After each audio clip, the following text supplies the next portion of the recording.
Okay, man, we're doing more of this.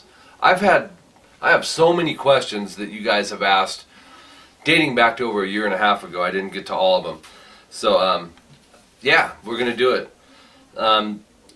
This is one of them from several of you guys, actually.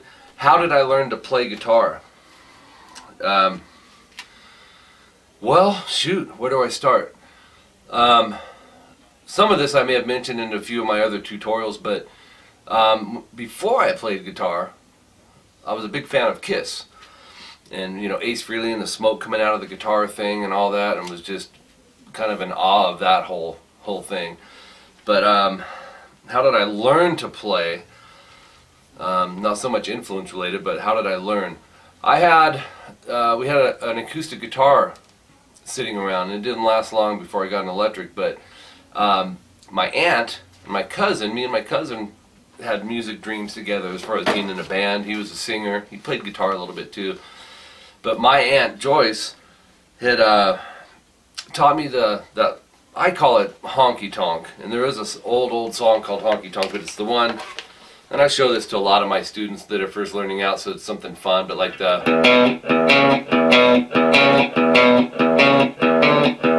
was one of my first things that she taught me, and from there, man, I just was really wanted to learn the guitar.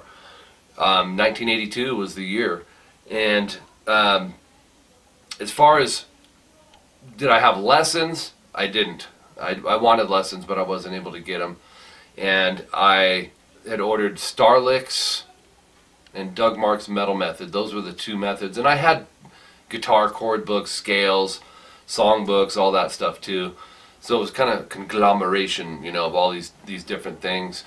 But those you actually ordered through the mail, you know, that came into your mailbox. So I'd gotten several of those, like the Randy Rhoads one, and it was solos broken down. It wasn't called subgroups, but that's what I kind of call it. And I've adopted that method of teaching my students since I've been teaching. But yeah, that's really how I learned, and a big part of it, because I wasn't able to get lessons, was really when my buddies were going out getting in trouble, I was staying home playing my guitar. And I know you hear those stories occasionally if you read on Eddie Van Halen and certain guitar players, or Dimebag Darrell, they just lock themselves in their room. I can relate to that, and I know that it seems ridiculous, you know, people spending 6 to 10 hours a day playing. That was me. I was hooked. I was addicted to playing guitar, and I loved it so much. Playing in bands, you know, in the beginning was a big key thing for me as well.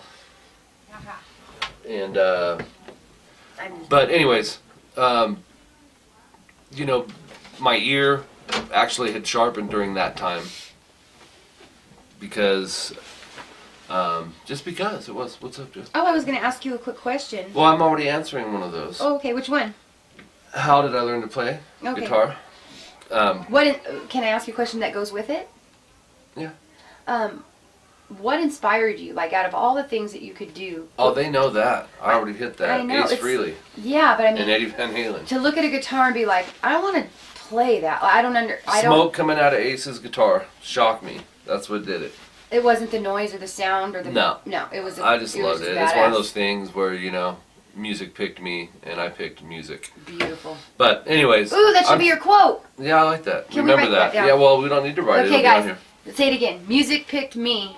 And I picked music. Oh, that's beautiful. Yeah, I like that. That's what we should call that. this. Good job. But anyways, I'm waiting for a lesson, so that's why I threw this on. I'll see you in a few, Joe. Love you guys. I love you. But you know, those were the methods. I used my ear. I did have my best friend in school at the time when I was in high school, Mike Omerbegovic. I'll say his name, from Yugoslavia, and he just shredded. And he's the one that kind of pointed me in the right directions. I remember him bringing tabs to school and say, "Here's Mr. Crowley solo." He would do things to try and pull the creativity out of me, and I'm thankful for that to this day, man. If I could tell Mike, if I could find him, I would let him know. But sitting down, a lot of it's trial and error, man, because, you know, 12, 13 years old, trying to take on Stairway to Heaven or play Crazy Train all the way through and do the guitar solo, I mean, that's a challenge and a half, right? So, but that is how I learned. And I think learning songs and solos from songs, and I can only speak, you know, to speak honestly with you about it, I can only speak to what I relate to and what worked for me and how I did it. It doesn't mean that the next person, you know, that has a degree in music isn't as good. That's not what I'm saying at all. This is just how I know what worked for me. And when I wound up teaching, I imparted those things to my students, and it's gotten results. I'm you know, very thankful for it. Kind of a no-nonsense, common sense kind of way of approaching music. But trying to reread how I phrased the question. How did I learn to play guitar? I guess that kind of sums it up. You know, I was working on Eruption my first year of playing, and you know what happens the longer you play, you know, you build up another element, you know, to your playing. But yeah, that's really what sums it up. Never had the formal lesson thing. I don't have a degree in music. I spent hours and hours in my room playing and using the star licks in the Doug Marks metal method and sitting down and figuring out things. And one of the things I remember Mike told me, I think I was probably a freshman, just started, and he said, you know, Mike, I know you like this, you know, Scorpion song or this or that. He goes, but here's what I suggest you start with something. And he gave me a Motley Crue song. It was off the Too Fast for Love album. I don't remember the song now, but I ended up going through that whole album, and that's how I did it. So my student's here. He's waiting for me. That's it for that one. I hope that answers some questions a little bit. More to come, because I got lots of questions from you guys. Mike Gross, rockingguitarlessons.com, and Mike at rockingguitarlessons.com is my email. Make sure to go to the website. See ya.